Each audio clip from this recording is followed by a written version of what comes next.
I think that the Panthers' look, and their attitude was central to their rise. I mean, that's who they were. If you think about it, we had never had before that, this kind of, in-your-face black culture. This, that we're kind of known for now. I mean, that's Black American culture. But we had never had that before. So I think, that coolness was really, really important to their rise. And I think even just as important, they're large part of their legacy is cultural.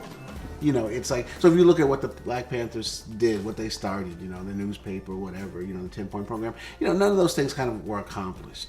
It didn't really work. But there's this cultural legacy that's really important. I don't think you could have had hip hop without the Panthers. They changed the attitude of African Americans and our relationship to white folks, our relationship to ourselves, our relationship to the world. Of course, while we're making the film, 7 years ago we started, we had no idea what would be happening when we finished the film. We had no idea that these issues would kind of be like right on the table, right in front of our faces, like they were 50 years ago. The Panthers started in Oakland, California because of the police brutality. In Oakland, they were originally called the Black Panther Party for Self-Defense.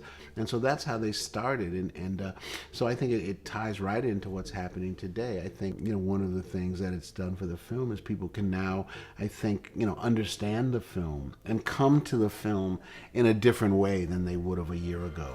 They come to the film, kind of understanding that okay, maybe police brutality does exist. There's very few people in this country who would now just say, okay, none of this stuff is unreal, it's all fake, and then it makes you think, so how are we in the same place as we were 50 years ago?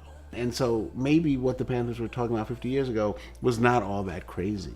Maybe let me come in with an open mind and not look at them with this kind of cultural baggage. And I think if you come to the story without that, you see the Panthers in a very different way.